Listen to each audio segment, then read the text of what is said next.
जिणवरवसहस्रवड्डमानस दंसनमग्गं वोच्छामि जहाकमं समासेन। दंसन भट्टा भट्टा दंसन भट्टस्सनत्तिनिर्वाणं सिद्ध्यन्ति चर्य भट्टा दंसन भट्टान सिद्ध्यन्ति। दंसन भट्टा भट्टा सम्यक दर्शनात् पतिता पतिता उच्यन्ते। जो सम्यक दर्शन से गिरे हुए हैं वस्तुतः उन्हीं को गिरा हुआ कहते हैं। दंसन भट्ट सनत्य निर्वाणम। जो दर्शन सम्यक दर्शनात् पतितस्य कर्म क्षय लक्षणों मोक्षो न भवति। कर्म क्षय है लक्षण जिसका, ऐसे मोक्ष की प्राप्ति नहीं होती है। किंतु सम्यक दर्शनात् पतिता नरकादि गतिषु परितो दीर्घ कालम पर्यटन्ति। सम्यक दर्शन से गिरे हुए जीव नरकादि गतियों में निरंतर दीर्घ काल तक परिभ्रमण करते हैं। सिद्ध्यन्ति चर्य भट्टा। सिद्ध्यन्ति आत्मोपलब्धि अनुभवन्ति प्राप्नुवन्ति। आत्मा के अनुभव को प्राप्त करते हैं। केते कौन? चर्य भट्टा चारित्रात् पतिता यति श्रावक लक्षण ब्रह्मचर्य प्रत्याख्यानाभ्याम स्खलिता। यति धर्म, श्रावक धर्म अथवा ब्रह्मचर्य अथवा प्रत्याख्यान, इनसे स्खलित वे जीव सामग्रीम प्राप्त श्रेणिक महाराजादिवत स्तोकेन मोक्षम प्राप्नुवन्ति। सामग्री को प्राप्त करके श्रेणिक महाराज आदि के समान अल्प काल में मोक्ष को प्राप्त करेंगे। दंसन भट्टा न सिद्ध्यन्ति सम्यक दर्शनात् पतिता न सिद्ध्यन्ति। सम्यक दर्शन से पतित हुए जीव मोक्ष को प्राप्त नहीं होते। मोक्षम न प्राप्नुवन्ति भव्य सेनादिवत वशिष्ठर्षादिवच्च। भव्य सेनादि के समान अथवा वशिष्ठ ऋषि आदि के समान संसारे निमज्जन्ति। संसार में निमज्जन करते। इति ज्ञात्वा श्रुत कीर्ति श्रेयांसादि प्रमाण पुरुषै रूप प्रवर्तितम दान पूजाति सत्कर्मम न निषेधनीयम। इसलिए श्रुत कीर्ति के द्वारा या श्रेयांस राजा के द्वारा या अन्य जो प्रमाण पुरुष है उनके द्वारा प्रवर्तित दान पूजादि सत्कर्म का निषेध नहीं करना चाहिए। आस्तिक भावेन सदा स्थातव्यमित्यर्थ। आस्तिक भाव से सदा स्थिर रहना चाहिए, अवस्थित रहना चाहिए। दो बातें हैं। जैसा कल मैंने कहा कि मैं इस गाथा का पूरा अर्थ नहीं कर पाऊंगा। यहाँ जो कह रहे हैं मिथ्या दर्शन को प्राप्त जीव दीर्घ काल तक संसार में परिभ्रमण करता है, लेकिन सम्यक दर्शन से भ्रष्ट जीव। लेकिन सम्यक चारित्र से भ्रष्ट हुआ जीव उसी भव से भी मोक्ष जा सकता है, मतलब उसके सुधार का मार्ग है। एक बात जो भगवती आराधना में पृष्ठ पृष्ठ मरण और विप्रणाश मरण है, वहां के समय में भी मैंने कहा था कि सम्यक दर्शन और सम्यक चारित्र इन दोनों में से एक चुनने का नंबर आए तो सम्यक दर्शन का चयन आप मूल कर लेना। और ऐसा अपन देखते कि दीक्षा भ्रष्ट हुए, पुनर्दीक्षित हुए। जैसे भगवान आदिनाथ के समय के 4000 मुनिराज दीक्षा भ्रष्ट हुए, उसी भव में मुनि हुए और कई तो मोक्ष भी गए। सम्मत्तरयण भूत भट्टा जानन्ता बहुव्यायिं सत्तायिं आराहणा विरहित्या भमन्ति तत्तेव तत्तेव। सम्मत्तरयण भट्टा जो सम्यक दर्शन रूपी रत्न से भ्रष्ट है, वे बहुव्यायिं सत्तायिं जानन्ता, वे अनेक प्रकार के शास्त्रों को जानते हुए आराहणा विरहिया, आराधना से रहित हो करके तथैव तथैव भ्रमन्ति, उन्हीं उन्हीं पर्यायों में वहीं वहीं भ्रमण करते हैं।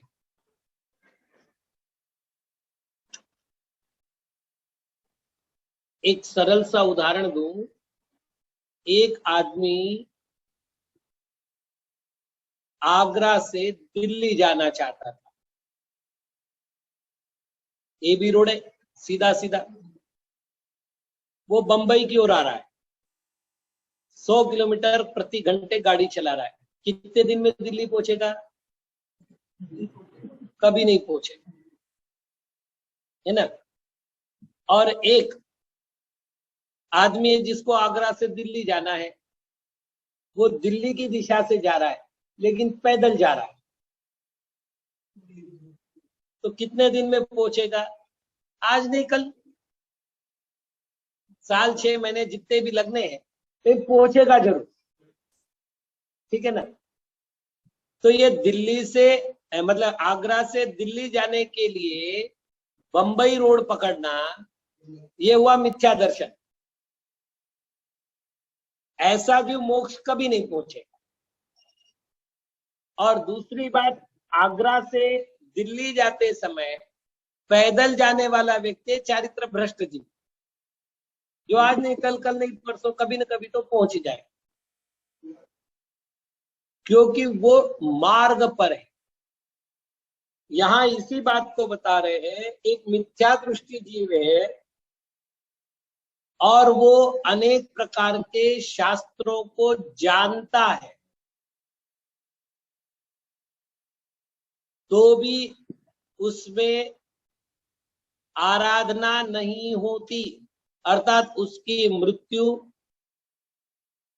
रत्नत्रय की साधना पूर्वक नहीं होती।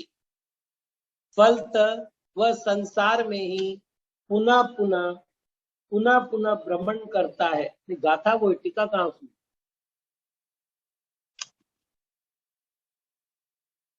टीका है नहीं उसमें, उसमें जयचंद छाबड़ा की टीका है। चलिए, सम्मत्तरयन भट्टा सम्यक रत्न भ्रष्टा, सम्यक रूपी रत्न से जो भ्रष्ट है।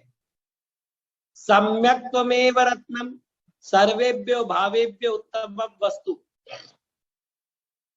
रत्न शब्द की व्याख्या की गई है, जातौ जातौ यदुत्कृष्टम तत्तद रत्नमिहोच्यते। अपनी अपनी जाति में जो उत्कृष्ट होता है उसको कहते हैं। जैसे नर रत्न तो मनुष्यों में श्रेष्ठ, श्रमण रत्न साधुओं में श्रेष्ठ, आचार्य रत्न आचार्यों में श्रेष्ठ। तो रत्न शब्द श्रेष्ठ, अर्घ्य, मूल्यवान, इन अर्थों में प्रयोग में आता है। तो सम्यक तो ये रत्न कर्मधारय समास हो गया, पेज नंबर 8। सम्यक तो ही रत्न है, क्यों? क्योंकि संपूर्ण भाव अर्थात पदार्थ, संपूर्ण पदार्थों में उत्तम पदार्थ है, अर्थात उत्तम वस्तु है। त्रैलोक्य समुद्योतकत्वा, 3 लोक रूपी भवन को उद्योतित करने वाला है, प्रकाश करने वाला है। तस्मात् भ्रष्टा दान पूजादिक निषेधकाः। आचार्य शुद्ध सागर जी जब हुए, उनके काल में 2 घटनाएं हुई है। एक तो दिगंबरों में तेरापंथी की उत्पत्ति नई नई थी और आग्रहशील थे, और श्वेतांबरों में एक लौंका नाम का या ढूंढिया नाम का एक पंथ उत्पन्न हुआ। और इन लोगों ने सबसे पहले मूर्ति पूजा का विरोध किया, फिर दान पूजा आदि शुभ कार्यों का निषेध किया। आप समझ रहे ना? तो उस से बचाने के लिए श्रावकों को बड़े कठोर शब्दों में प्रहार किए गए। मतलब श्रुत सागर की भाषा औसतन साधुओं से बहुत ज्यादा कठोर मिलेगी इस शास्त्र में। श्रुत सागर जी के बाकी ग्रंथ देखोगे, जैसे तत्वार्थ वृत्ति है, जिन शास्त्र नाम की टीका है, या और ग्रंथ है, तो वहां पर ऐसी शैली नहीं मिलेगी। नहीं, यहाँ पर वो खुल करके मार्केट में आए, जितना कठोर बोल सकते। तो ये बार बार विषय बदल करके बोलेंगे। अब देख लो, यहाँ सम्यक दर्शन से भ्रष्ट है, ये कहने के लिए इन्होंने कहा दान पूजा आदि निषेध कहा। अब वास्तविक सम्यक दर्शन और दान पूजा, तो दान पूजा क्रिया का विषय, सम्यक दर्शन का नहीं। लेकिन जो निषेध कर रहे हैं, मूर्ति का निषेध कर रहे हैं, दान पूजा का निषेध कर रहे हैं, वे लोग सम्यक दर्शन को प्राप्त कर ही नहीं सकते। आप समझ रहे ना, है क्रिया का विषय। लेकिन जो आप्त को आप्त नहीं मानता और अरहत भक्ति को संसार का कारण कहता है, वो सम्यक दर्शन को कैसे प्राप्त कर सकता है? उस हिसाब से यहाँ तो बड़े कठोर शब्द मिले। कल जैसे मैंने कहा कि विष्टा मुंह पर मारो, कोई दोष नहीं, ऐसे शैली आपको शास्त्रों में नहीं मिलेगी। तो ये एक विशेष संप्रदाय के विरोध में लिखे गए वाक्य रचना। और चूंकि क्या होता है, जब भी नया संप्रदाय खड़ा होता है वो ज्यादा आकर्षक लगता है। जब भी खड़ा होता, अमेरिका में ओशो का एक नगर बस गया था, उना में आज भी आप देख लो, जितनी स्टैंडर्ड व्यवस्था है ना, आपके संघों में या आपके समाज में कभी नहीं मिलेगी। तो नया धर्म या नया संप्रदाय या नई मान्यता हमेशा आकर्षक होती है, और सामान्य जनता उससे भटकने के चांस होते हैं। इसलिए उससे बचाने के लिए कई बार उस समय के उपदेशक को थोड़ा कठोर शब्दों का प्रयोग करना पड़ता है। वो यहाँ है, कोई मतलब बुद्धि पुरस्सर किसी धर्म को लांछित नहीं किया है। मैं मेरे श्रावकों को बचाने के लिए ये सब बातें बोली जाएगी। जानंता बहुव्यायिम सत्तायिम, जानंतोपि, जानते हुए भी, किसको जानते हुए? बहुविधानि शास्त्राणि, अनेक प्रकार के शास्त्रों को, जैसे तर्क शास्त्र अर्थात न्याय शास्त्र, व्याकरण शास्त्र, छंद शास्त्र, अलंकार शास्त्र, साहित्य शास्त्र, सिद्धांत शास्त्र, ग्रंथान जानाना अपि, इन ग्रंथों को जानते हुए भी। यहाँ साहित्य शास्त्र का यदि अपन अर्थ करते हैं तो सामान्य रूप से दिगंबर रामनाय में यशस तिलक चंपू, कुरदेव चंपू, गद्य चिंतामणि, जीवनदर चंपू, छत्र चूड़ामणि, ये साहित्य ग्रंथ है। अलंकार चिंतामणि अलंकार ग्रंथ है। सुभाषित, सभाष्य, रैण मंजुषा, ये छंद शास्त्र है। जैनेन्द्र व्याकरण व्याकरण ग्रंथ है, और परीक्षा मुख वगैरह तर्क ग्रंथ है। जीवकांड वगैरह सिद्धांत ग्रंथ है। तो ऐसे ये तो कुछ नाम दिए, इस प्रकार के और भी ग्रंथों को जानता हो तो भी आराहणा विरहिया, जिन वचन मानन लक्षणाम आराधनाम कुर्वाणा, जिन वचन को मानना ये है लक्षण जिसका ऐसी आराधना को न करते हुए लौका पातकिनः, ये लौका मत आ गया जिसकी मैंने बात की ना, उनके समय में जो उत्पन्न हुआ था, वो लौका मत है, वो पात की है, यानी पापी।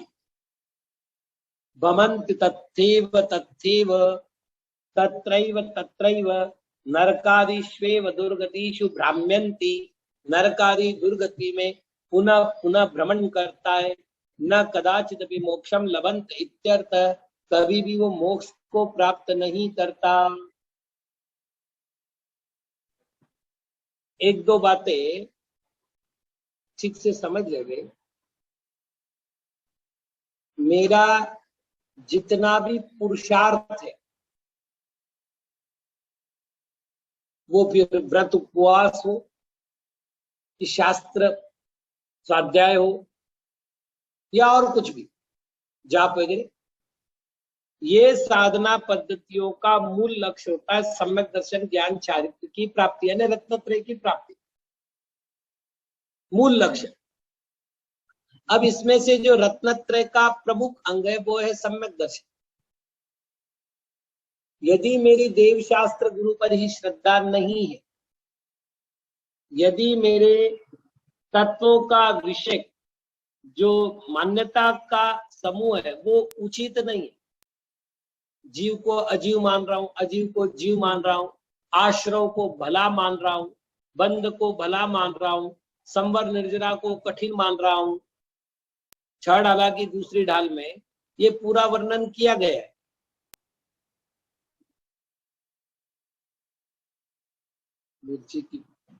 मिर्ची का कुछ आ रहा है। तो ये सारा सम्यक दर्शन का अभाव है।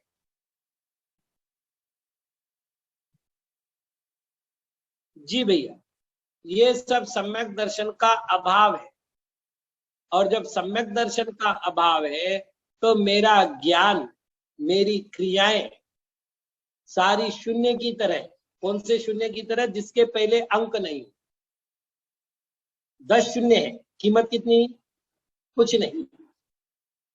तो यहाँ जसवंत भैया का प्रश्न है कि जो दान पूजा नहीं करते उनका सम्यक दर्शन क्यों नहीं है? जसवंत भैया, बड़ा सरल सा उत्तर, इसका बड़ा कठिन नहीं है, कोई सैद्धांतिक विषय भी नहीं है। जो देव शास्त्र गुरु को मानता है वो देव शास्त्र गुरु की भी मानता है।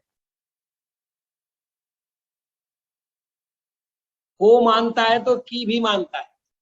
उनके उपदेश को अपनी शक्ति अनुसार पालन करने का प्रयत्न करता है, और नहीं कर पाता है किसी कारण से तो मन में मन पछताता है कि मेरे द्वारा ये क्रिया कैसे छूट गई, मेरे से क्यों नहीं होती। इस प्रकार निंदा गर्हा युक्त परिणाम होता है। तो जिनेंद्र भगवान को मानने वाला और जिन शास्त्र को मानने वाला जिन शास्त्र में कथित दान पूजा का निषेध कैसे कर सकता है? और यदि वो कर रहा है तो उसकी श्रद्धा समीचीन कैसे हो सकती है? तो सीधी सी बात है। इसलिए श्रुत प्रणीत अर्थात जिनेंद्र प्रणीत क्रियाओं का निषेध करके अपने सम्यक्त्व को मलिन नहीं करना चाहिए। चलिए,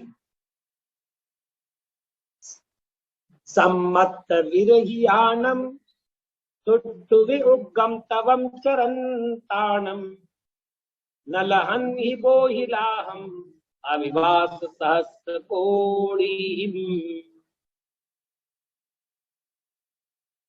यहाँ पर ये जो नम शब्द है इसका प्रयोग दो रूप से कर सकते हैं।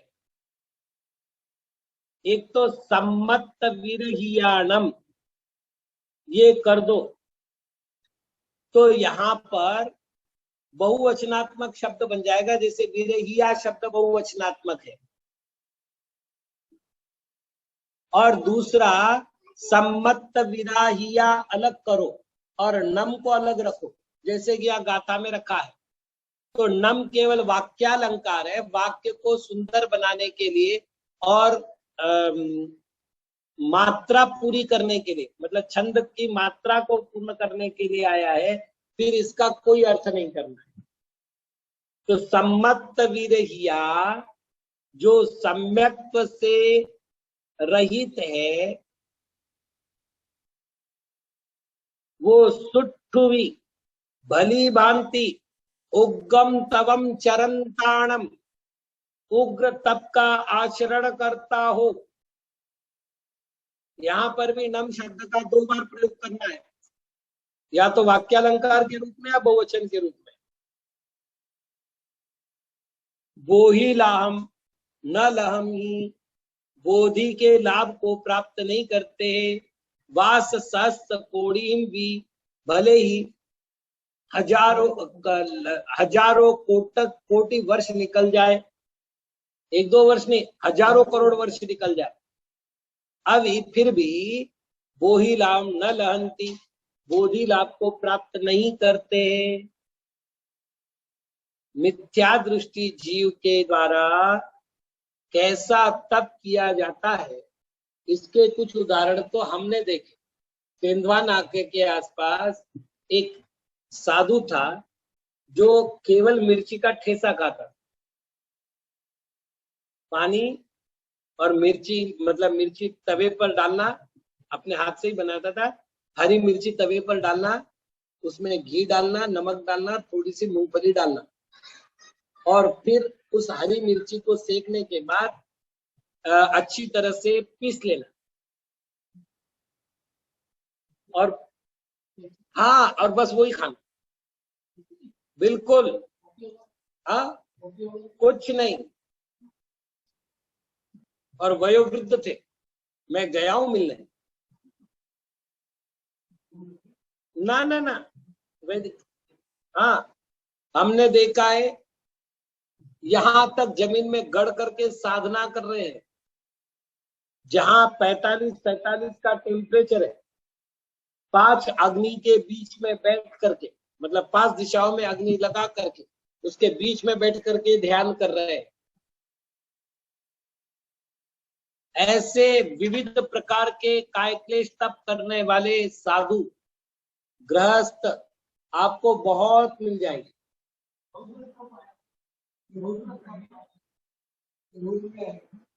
पहली बात तो देखिए, रौद्र तप तो उनका भी है। समय साहब महाराज जो है 10,000 उपवास, 10,000 से ऊपर उपवास कर गए, तो हमको तो सुन करके ही डर लगता है। 10,000 उपवास कहते किसको? 30 साल में हमारे 2,000 उपवास नहीं हो पाए, तो 10,000 उपवास कहते किसको? तो डर तो लगता है ना। तो एक बात सामान्य है, ऐसे तपस्वियों की कमी नहीं है। मैं आपको ऐसे लोग बता सकता हूं, अपन अजय लोगों को तो छोड़ो, 10 लक्षण पर्व आया और 10 दिन के 10-10 उपवास कर रहे हैं, और 11वें दिन मिथ्या देवी देवता को जाकर नमस्कार कर रहे हैं। अपने समाज में देखी हुई बातें। तो ये सारी बातें उग्र तब करता हुआ भी, और भली भांति करता हुआ, ढोंग नहीं कर रहा है, ढोंग नहीं कर रहा है। लंबे लंबे उपवास चल रहे, लंबी लंबी साधना चल रही, 15-15 घंटे, 20-20 घंटे एक आसन से बैठे हुए हैं। ऐसे मिल जाएंगे आपको लोग, लेकिन जिनके पास सम्यक दर्शन रूपी रत्न नहीं है, वो ऐसा तप करोड़ों हजारों वर्ष तक करे, फिर भी उनको सम्यक ज्ञान की प्राप्ति या सम्यक रत्नत्रय की प्राप्ति नहीं होती। यहाँ एक जानकारी दूं, बोधि शब्द दिगंबर आमनाय में 2 अर्थों में प्रयोग हुआ है। बोध कहते ज्ञान को, बोधि शब्द भी ज्ञान अर्थक है, तो बोधि का अर्थ हो गया सम्यक ज्ञान। जैसा कि ध्यानत राय जी ने लिखा, धन कन कंचन राज सुख सब ही सुलभ कर जान, दुर्लभ है संसार में एक यथार्थ ज्ञान। कौन सी भावना कही उन्होंने? ये बोधि दुर्लभ भावना कही। तो बोधि का अर्थ उन्होंने कहा ज्ञान, लेकिन अनेक शास्त्रों में बोधि का अर्थ रत्नत्रय किया है। करते अपन चर्चा, क्योंकि आचार्य जब किसी शब्द का कोई विशिष्ट अर्थ कर रहे हैं, तो विशिष्ट अर्थ के पीछे उनका विशिष्ट ध्येय भी है। तो सम्मत विरहियाणम, सम्यक विरहिता, सम्यक्त्वात् ये विरहिता पतिता, सम्यक्त्व से जो रहित है, या सम्यक तो होकर जिनका छूट तो जा चुका है। नम इति वाक्यालंकारे, नम शब्द जो है वाक्यालंकार में प्रयोग होता है।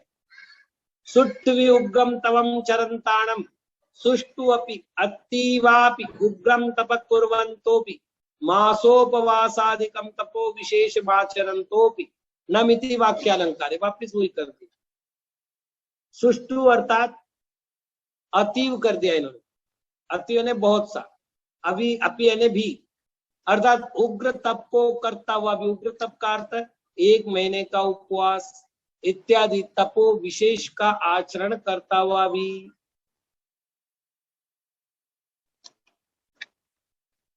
यहाँ न लहंती चाहिए या न लहम, मतलब लहम ही लिया है ब्रैकेट में, न लहम ही वो ही लाहम चाहिए। ते पुरुषा बोधि लाभम सम्यक दर्शन ज्ञान चारित्र लक्षणोपलक्षिता या बोधि तस्या लाभम न लभन्ते। यहाँ बोधि का अर्थ क्या किया? रत्नत्रय। अब आप समझ लीजिएगा, एक आदमी है, उसने नीति शास्त्र पर पीएचडी की है। मनुष्य को भली भांति सज्जनता पूर्वक कैसे जीना चाहिए, लोक व्यवहार कैसे करना चाहिए, आदर्शता से अपने समय को कैसे व्यतीत करना, पूरी पीएचडी की उसने, है ना। वो शराब पीता है, जुआ खेलता है, चोरी करता है, पर स्त्री पर बुरी नजर रखता है। अब आप बताइए, आप उसको ज्ञानी कहेंगे? जो पीएचडी किए ना, सरकार ने उसको जो है पूरा वो गोल्ड मेडल दिया, इसका पीएचडी का, पीएचडी के बाद गोल्ड मेडल मिलता है ना, तो गोल्ड मेडल दिया उसको, तो उसको ज्ञानी कहेंगे क्या? क्यों नहीं कहेंगे? अरे भाई, जो जाना है वो क्रिया में क्यों नहीं उतर रहा है? अब एक डॉक्टर है, आपका नाम नहीं ले रहा हूं, एक डॉक्टर है, वो अच्छी तरह जानता है कि सिगरेट पीना स्वास्थ्य के लिए हानिकारक है, और वो ही सुबह से शाम तक चेन स्मोकर है। तो प्रश्न है, ऐसे व्यक्ति के ज्ञान को ज्ञान कहोगे क्या? बोले महाराज वो मानता ही नहीं उस विषय को, जानता है। तो मानना हो गया श्रद्धान, जानना हो गया ज्ञान, और करना हो गया क्रिया। तो ज्ञान 3 रूप में काम करता है, ज्ञान 3 रूप में काम करता है। जैसे मैंने माना कि सन्मति सागर महाराज गुरु है, जाना, तो मैंने उनको गुरु माना भी, है ना, और उन्होंने जैसे उपदेश दिया वैसे उनका आचरण किया भी, ठीक है ना। तो मेरा ज्ञान ज्ञान कब कहलाएगा? जब उसके साथ ज्ञान की श्रद्धा हो, मतलब ज्ञान के अनुसार श्रद्धा हो। और उसको ज्ञान कब कहेंगे? जब ज्ञान के अनुसार क्रिया हो। तो जब बोधि शब्द का सामान्य अर्थ ज्ञान होगा, तो विशेष अर्थ क्या होगा? रत्नत्रय, ठीक है ना। जैसे अभी मैं नीति शास्त्र वाले की बात कही, अरे जानने से क्या होता है? अब एक आदमी सब जानता है कि उसको स्वस्थ कैसे होना है, बोल तेरे जानने का फायदा क्या है जब तू ठीक नहीं हो पा रहा है? यही कहेंगे ना। तो जानना तभी फलीभूत होता है जब जानने के साथ वैसा श्रद्धान हो और वैसी क्रिया। इसलिए जानना, श्रद्धान करना और क्रिया करना, इसको इन्होंने बोधि कहा है। ऐसे वो प्राप्त नहीं करता। कियत काल पर्यंतम बोधि लाभम न लभन्ते इत्याह। कितने काल तक बोधि को प्राप्त नहीं करता? अभिवास सहस्त्र कोटि, अभी वर्ष सहस्त्र कोटि भी, वर्ष सहस्त्र कोटि भी रपि अनंत कालम अपि गमयत्वाते मुक्तिम न गच्छति इत्यर्थ। अब यहाँ पर ये जो वास सहस्त्र कोटि, इससे कोई माप नहीं लेना, है ना। तेरे जैसे 56 देखी, तो कितने देखे? 56 मतलब 56, उतने ही देखे क्या? फिर बहुत देखे। हम संख्या बोल रहे हैं। थोड़ा मधुर पीछे उठवा, नहीं तो लात मारूंगा। हम संख्या बोलते हैं, तेरे जैसे 56 देखे, लेकिन वहां 56 नहीं होता, वहां है अनगिनत। मतलब मैं भी नहीं बता सकता कितने देखे।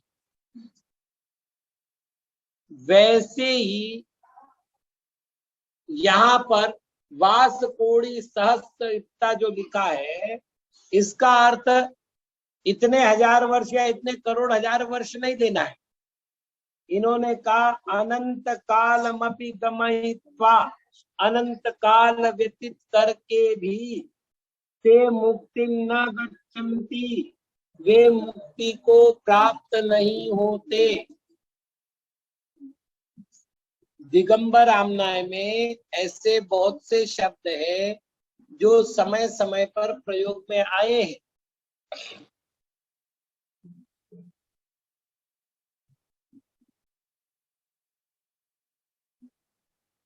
अब आप देख लो, सम्यक शिखर की एक टूका वंदन करने से 11 करोड़ उपवास का फल मिलता है। हाँ, पुस्तक में लिखा है।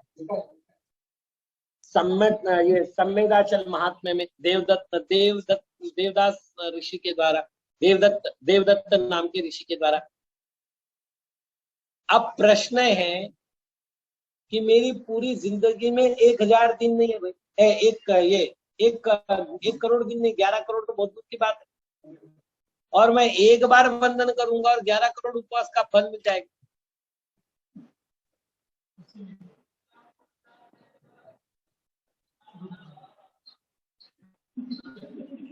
वो शिखर जी जा रहे तो बोले रुक जा, अभी मत, पहले क्लास कर। चलिए, तो कई सारी जो बातें हैं वो अनगिनत के लिए कुछ उपमाएं दी जाती, ऐसे माप। हाँ जी, ऐसे कई सारे नाप हमारे यहाँ प्रसिद्ध है। अस्तु, तो इति ज्ञात्वा दान पूजादिकम व्यवहार धर्म निश्चय धर्मे प्रधान भूतम न वर्जनीयम इति भावार्थः। यहाँ पर पहले वाक्य रचना देख लो। सप्तमी का एक वचन है और सप्तमी का चिन्ह है में, अर्थात निश्चय धर्म में प्रधान भूतम, जो प्रधान स्वरूप है, ऐसे दान पूजादिकम व्यवहार धर्मम, ऐसे दान पूजादिक व्यवहार धर्म को न वर्जनीयम, नहीं छोड़ना चाहिए, इति भावार्थ, ये इसका भावार्थ है। देखिए, मैं आपको सरल सरल बताता हूं।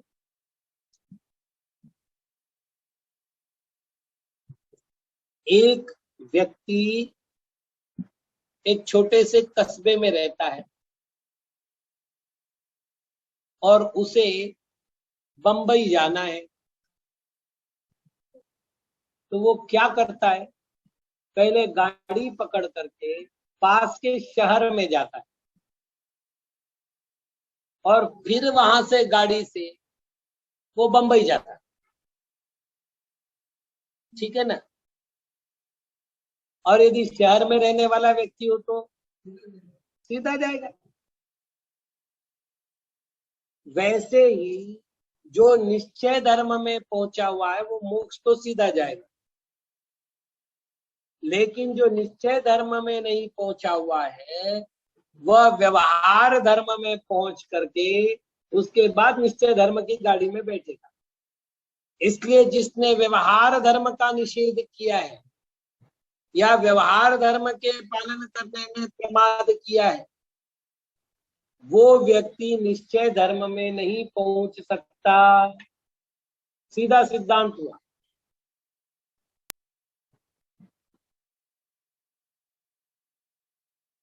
वर्तमान में कुछ ऐसे उपदेश सुनाई दे रहे हैं, कुतर्कों के सहारे दिए गए उदाहरण। वो कहते इसमें शुभ राग है, शुभ राग होने से पुण्य बंध का कारण है, मोक्ष का कारण नहीं है। वे लोग गलत बोल रहे हैं। देखिए मैं आपको सरल सरल बताऊं, एकदम अपन कारणमाला की तरह चले लाइन से। सम्यक दर्शन ज्ञान चारित्र किसका मार्ग है? तो मोक्ष का मार्ग है, पक्का। चलिए, मतलब चारित्र किसका मार्ग है? सम्यक चारित्र मोक्ष का मार्ग है। सम्यक चारित्र के दो भेद,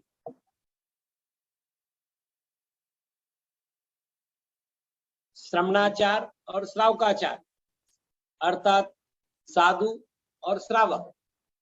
तो चारित्र मोक्ष का मार्ग है, तो साधु का चारित्र भी मोक्ष का मार्ग हो गया, समय साधु श्रावक का चारित्र भी मोक्ष का मार्ग हो गया। चलिए, अब श्रावक का चारित्र कितने प्रकार का है? तो सामान्य रूप से 6 प्रकार का। देव पूजा, गुरु उपासना, स्वाध्याय, संयम, तप और दान। तो पूजा और दान दोनों शब्द आ गए इसमें। यदि कोई ये कहे कि ये बंध का कारण है, मोक्ष का कारण नहीं, तो वो रत्नत्रय का विरोध कर रहा है। सीधी सीधी बात। उसने सम्यक दर्शन ज्ञान चारित्राणि मोक्ष मार्ग इस सूत्र का अवर्णवाद किया है।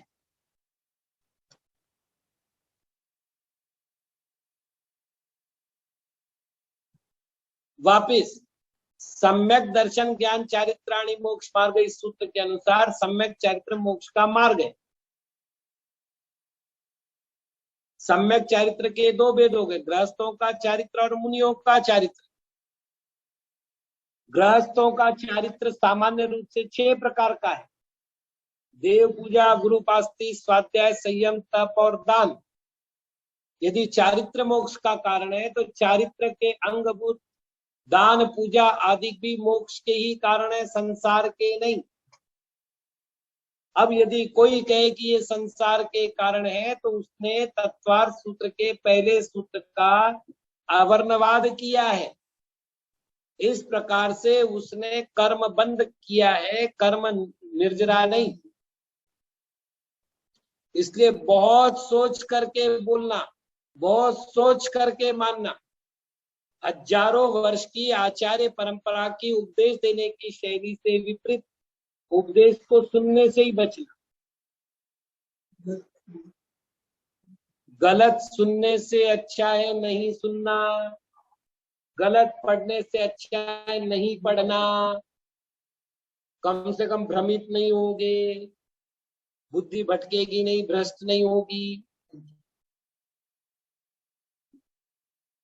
सीधी सीधी बात है कि जो आप कर रहे हैं वो आपकी प्राचीन आचार्य परंपरा, आगम परंपरा को मान्य है क्या? यदि है तो हमें मान्य है। अब हमें कोई तर्क नहीं करना। अभी कुछ दिन पहले एक विद्वान से चर्चा चल रही थी, मैंने उसको आगम प्रमाण दिया, उसने मुझे युक्ति से कुछ समझाने की कोशिश की। मैंने कहा पंडित जी आई एम सॉरी, अब मैं चर्चा नहीं कर सकता।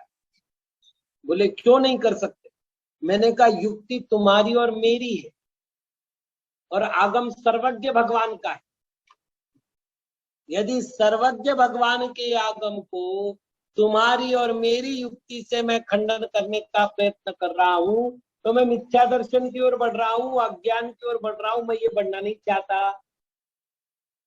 तुम्हें अगर आगम प्रमाण स्वीकार हो तो स्वीकार करो, और नहीं करना हो तो मेरा क्या बिगड़ गया भैया? मानना है तो मान, नहीं तो तू तेरी जान। बस मैंने कहा अब मुझे चर्चा नहीं करनी। जैसे भौरा, मैं आपको एक उपदेश दे रहा हूं आज, जैसे भौरा घू घू घू घू आवाज करता हुआ घूमता है फूल के आसपास, लेकिन जैसे ही फूल पर बैठ जाए आवाज बंद। ठीक वैसे जब तक आपके पास आगम प्रमाण ना हो तब तक आप युक्तियां 100 बनाओ, लेकिन जैसे आपके पास आगम का एक भी प्रमाण मिल जाए, सारी युक्तियों को एक बाजू को रखना, मां जिनवानी को नमस्कार करना और वो बात को स्वीकार करना। कोई तर्क नहीं, कोई युक्ति नहीं। किस बात की युक्ति? युक्ति क्षौक्षमिक ज्ञान है, और आगम जो है वो केवलियों के ज्ञान से आगत। कहां सर्वज्ञ भगवान, कहां हमारे छदमस्तों की छोटी मोटी युक्तियां? कभी नहीं। इसलिए यदि आपको आगम परंपरा के विपरीत इतने बड़े बड़े, मतलब आचार्य कुंद कुंद महाराज कह रहे दानम पूजा मुक्कम सावय धम्मो न सावया तेन बिना, और हम कह रहे दान पूजा बंद के कारण है। तो सोच लीजिएगा कि आप कितना बड़ा पाप कर रहे हैं। रत्नकर्ण श्रावकाचार में लिखा, रुधिर मलम धावते वारी,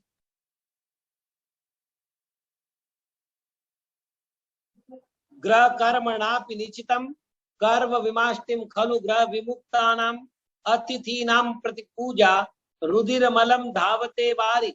जैसे खून के धब्बे को पानी धो देता है, वैसे घर में घर कार्य करते समय जो कई सारे दोष लगे हैं, उन दोषों को दान नष्ट करता है, मतलब दान उनकी निर्जरा करता है। और आप कह रहे दान बंध का कारण है क्योंकि शुभ भाव है, तो आप आगम के विपरीत बोल रहे हैं।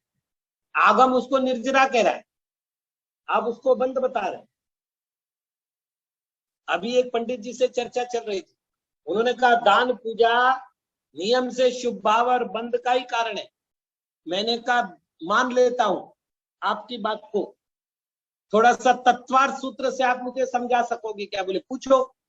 मैंने कहा तत्वार्थ सूत्र के दूसरे अध्याय का पहला सूत्र लो। कौन सा पहला सूत्र? औक्षमिक शायिकौ भावौ मिश्रश्च जीवस्य सतत मौदिक पारिणामिकौ च। अब इस सूत्र को सामने रखो और ये बताओ दान और पूजा, ये इनमें से कौन सा भाव है?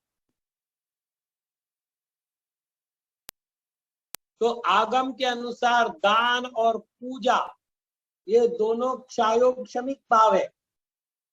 और पंचास्तिकाय के अंत में लिखा हुआ है, मूल गाथा में ना टीका में, कि औक्षमिक भाव, क्षायोक्षमिक भाव, क्षायिक भाव, ये तीन मोक्ष के कारण है।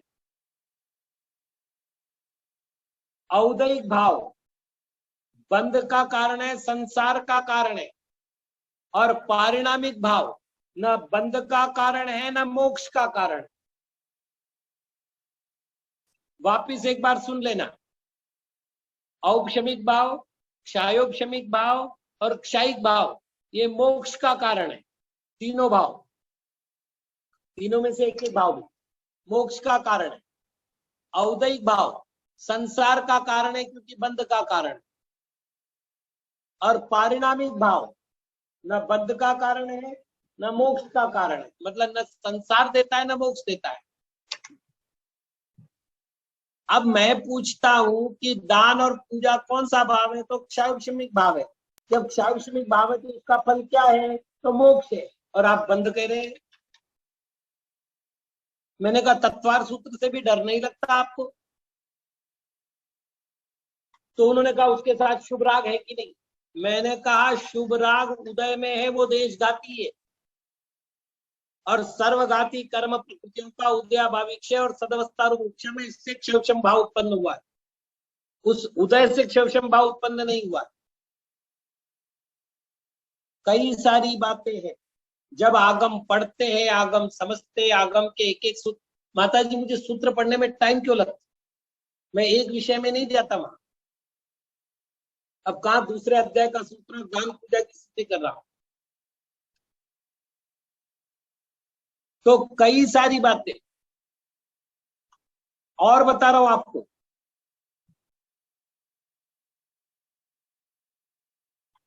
धवला की पहली पुस्तक में परिणामों के 3 भेद कर दिए। संक्लेश परिणाम, विशुद्ध परिणाम और शुद्ध परिणाम। इसमें से संक्लेश परिणाम संसार का कारण है, विशुद्ध परिणाम मोक्ष मार्ग है, और शुद्ध परिणाम साक्षात मोक्ष प्रदायक है। और जो मार्ग होता है नैगम नय से, उसको ही मोक्ष कहते हैं। इसीलिए दान पूजा विशुद्ध परिणाम है, और नैगम नय की अपेक्षा से वो मोक्ष मार्ग ही है, संसार मार्ग नहीं। इसलिए यदि किसी को कहा जाएगा तुम धर्म करो, तो करो मतलब क्या करो? बोलो क्या करो?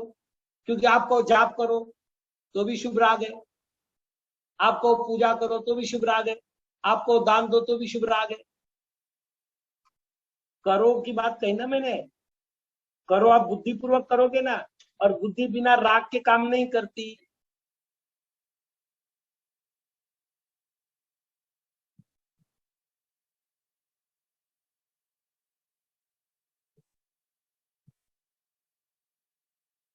सुनंदा दीदी मेरी बात समझ में आ रही ना?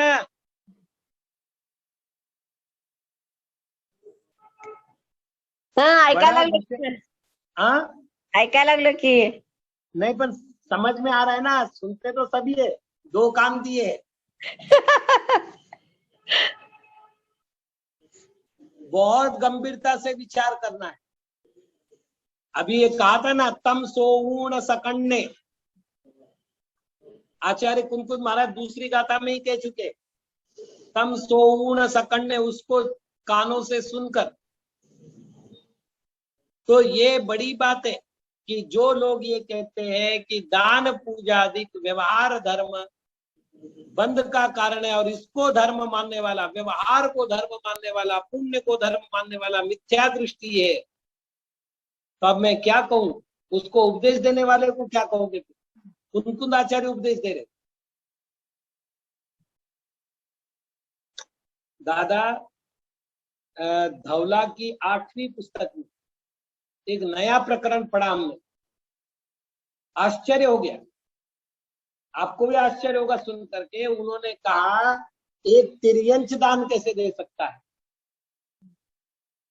मतलब आपसे प्रश्न है, हाथी दान कैसे दे सकता है? तो उन्होंने कहा एक सचित्त त्याग प्रतिमाधारी यानी अणुवृत्ति बकरी है, वो वृक्ष से तोड़कर पत्ते नहीं खा सकती, क्योंकि वृक्ष सजीव है और उसका सचित्त त्याग है, ठीक है ना? तो हाथी क्या करेगा? तोड़ तोड़ करके पत्तों को जमीन पर डालेगा, और बकरी जमीन पर पड़े हुए अचित्त पत्तों को खाएगी। ये हाथी के द्वारा दिया गया दान है। ये धौला की 8वीं पुस्तक में।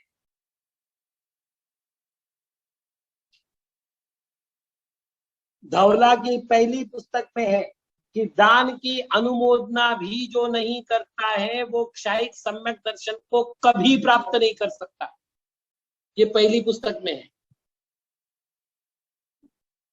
इतना खुल करके विषय आगम में लिखा, और आप ये कह रहे हैं कि वो धर्म ही नहीं है, वो शुभ भाव है, वो राग है, जबकि चारित्र के 2 भेद है, सराग चारित्र और वीतराग चारित्र, और सराग चारित्र भी मोक्ष का कारण है। हाँ सुनंदा दीदी। हा नमस्ते महाराजजी. मध्ये तिथं हे झालं होतं की आपण सिद्धांत सागर महाराजांना वगैरे सगळ्यांना जुडलो होतो, त्यावेळेला हा विषय चालला होता. मग क्षयक्षम म्हटलं तर देशघाती कर्माचा उदय आणि बाकीचं म्हणजे सर्वघाती कर्माचा नहीं, जो. पहले तो आप भाव का नाम बताइए। थांबा की क्षयक्षमिक भाव म्हटलं की नहीं, मी. मैं आपकी बात करता हूँ, पहले अपन लाइन से चले। भाव का नाम बताओ। नाही, औक्षमिक आणि क्षयक्षमिक मिश्र म्हटलं. एक मिनट, आपने भाव का नाम दिया क्षायोक्षमिक, हा है ना? तेच की. अब हा क्षायोक्षमिक शब्द में कितने शब्द मिले हुए हैं? क्षय उपशम. कितने? क्षय आणि उपशम हो. 2 ही है ना? हा 3 तो नहीं। नाही. तो जिसमें क्षय और उपशम पाया जाता है उसको क्षयोपशम भाव कहते हैं। महाराज जी थांबा की सांगतो. जी आप बोलो. हा, मग क्षयोपशमची व्याख्या करत असताना सांगितले ना, देशघातीचा उदय आणि सर्व घातीचा सदावस्थारूप उपशम, भविष्यात काळी ते येणाऱ्या सर्व घातीचा सदावस्थारूप उपशम. मग ज्या क्षणी सर्व घातीचा सदावस्थारूप उपशम होतो, तो उपशम होण्याची जी पावर आहे ती पावर म्हणजे निर्जराची कारण आहे. आणि जो उदय आहे ते उदय तो बंधाला कारण आहे. नहीं, पहली बात तो मुझे ये बताइए कि क्या उस उदय को आप क्षयोपशमिक भाव कह रहे हैं? मग क्षयोपशमची व्याख्याच अशी सांगितली की. नहीं, मैं यही तो पूछ रहा हूं आपसे. देखिए मैं आपको व्याकरण की पद्धति से अर्थ कर दूं ताकि, क्योंकि इसमें 40 लोग बैठे हुए उनको भी लाभ हो. एक शब्द है क्षय, एक शब्द है उपशम. म्हणजे तिथं क्षय कशाला म्हटलं? एक मिनट अभी बीच में मत बोलो, आप मुझे व्याकरण से सिद्ध कर ले दो पहले शब्द को. अब मेरे पूरी बात होने बाद आपसे पूछूंगा, उसके पहले बंद नहीं करूंगा. तो क्षय और उपशम दो शब्द है. यदि अ के बाद, क्षय में अ है, अ के बाद यदि उ है तो अ और उ मिलकर के ओ होता है, इसलिए क्षय और उपशम मिलकर के क्षयोपशम बना. और क्षयोपशम में इकर्ण प्रत्यय लगा है, से उत्पन्न, इस अर्थ में. मतलब क्षय और उपशम से उत्पन्न उसको कहते क्षयोपशमिक.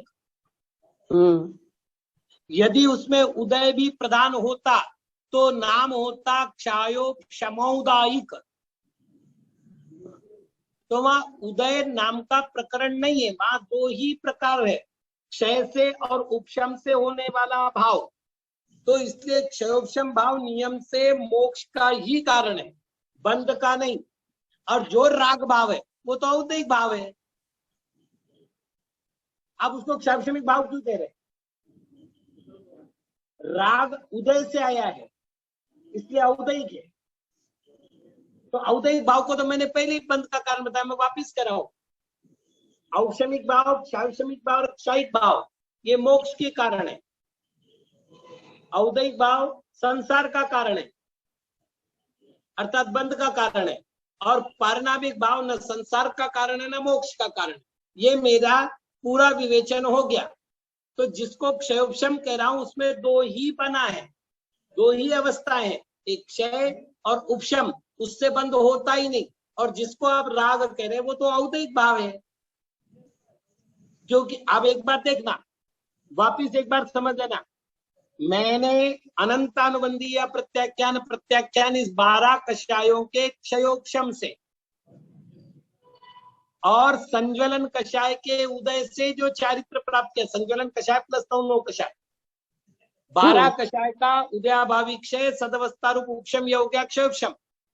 और 13 कषायों का उदय ये हो गया औदैहिक भाव. इन दोनों को मिलकर के मेरा चारित्र नाम का गुण बना है. तो आप दो भाव को मिला क्यों रहे? औदैहिक को औदैहिक रहने दो, क्षयोपशमिक को क्षयोपशमिक रहने दो. आप बोलो. आप क्या बोलते? ना बिल्कुल परिभाषा दे रहा हूं मैं. अब अभी इस परिभाषा को देखना हो तो सर्वार्थ सिद्धि के दूसरे अध्याय के पहले सूत्र में देख लो, ये की यही परिभाषा है. उदयाचा अभाव म्हणजे क्षय म्हटलं. उदय से होता, अरे वो आप उदय कह रहे तो उदय से तो औदैहिक भाव होगा, क्षयोपशमिक भाव कैसे होगा? नाही, उदयाचा अभाव म्हणजे क्षय म्हटलं. वर्तमान काळी उदयाचा अभाव म्हणजे क्षय म्हटलं. हाँ, तो उदय का अभाव क्षयोपशम हुआ, उदय क्षयोपशम नहीं हुआ. जबकि जो राग भाव आ रहा है वो उदय है, उदय का अभाव नहीं है. मग देशघातीचा उदय म्हणजे तो धरायचा नाही तर ना, बिल्कुल नहीं पकड़ना है. क्षयोपशमिक भाव वो होता है जिससे मल जनन होता है. और इसको धवला पुस्तक 1 वहां पर ये प्रकरण दिया है कि आप ये बोलो कि संज्वलन कषाय के उदय से चारित्र होता है, बोले नहीं होता. बोले फिर संज्वलन कषाय के रहते हुए चारित्र कैसे हो सकता है? बोले संज्वलन कषाय चारित्र में मल उत्पन्न करती है, नष्ट नहीं करती, क्योंकि देशघाती. तो थोड़ा सा इन तीनों प्रकरण को देख लो, सारी बात सिद्ध हो जाएगी. आज इतना ही. ओम नमः. नमस्ते महाराज.